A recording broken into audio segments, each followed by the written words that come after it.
মানু, এই মানু, ঘুম থেকে ওঠ। সবে তো সকাল 8টা বাজে। নতুন বছরের দিনে যদি ঘুমাতে থাকিস তাহলে সারা বছর ঘুমোবি। অবশ্য ভালোই হবে যদি আমি আজকে ঘুমোই, তাহলে সারা বছর ঘুমোতে পারবো। By the way, happy new year মা। থাক, আর হ্যাপি নিউ ইয়ার বলতে হবে না, কত করে রেখেছো না মাকে হ্যাপি। পড়াশোনা করো, চাকরি বাকরি করো, তারপর তো হবে মা হ্যাপি। বলাই ভুল হয়েছে আমার। এই যে মটরশুঁটি গুলো আছে, দয়া করে একটু ছাড়িয়ে দেবেন। মটরশুঁটি আর ফুলকপি আলুর তরকারি করব, তোমাদের নতুন বছরে ভোজ করতে হবে না। না না, আমি এখন মটরশুঁটি ছাড়িয়ে দিতে পারবো না। ভাবলাম পড়তে বসবো, শুধু ডিস্ট্রাক্ট করে। হ্যাঁ হ্যাঁ, আচ্ছা কোথায় যেতে হবে বল? তোরা সবাই আসছিস তো? কোথায় যাওয়ার জন্য প্ল্যান করা হচ্ছে শুনি? আরে আজকে তো নিউ ইয়ার, তাই বন্ধুদের সাথে বেরোনোর জন্য একটু প্ল্যান করছিলাম। তোদের সাথে বেরোনোর সময় তোমার সময় নষ্ট হয় না?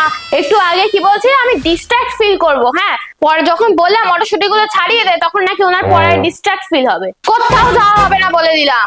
বছরের প্রথম দিনেই বন্ধুদের সাথে ঘুরলে তাহলে সারা বছরই ঘুরতে থাকবে, আর পাস করতে হবে না পরীক্ষায়। যা গিয়ে এক্ষুনি পড়তে বস। এই মানু, একটু মাসিকে ফোন লাগাতো, ফোন করে একটু নিউ ইয়ার বলে দি। না না, মাসিকে ফোন করতে হবে না, আজকে ফোন করলে তুমি সারা বছর ফোন করবে। আচ্ছা, আজ পর্যন্ত তোর বাবা পর্যন্ত আমায় তোর মাসিকে ফোন করার জন্য বারণ করেনি, আর তুই বলার কে রে? সাহস কম না? ভেবেছিলাম আজকের দিনে মারবো না, কিন্তু তুই সারা বছর মার খাওয়ারই যোগ্য। আরে মেরো না মেরো না।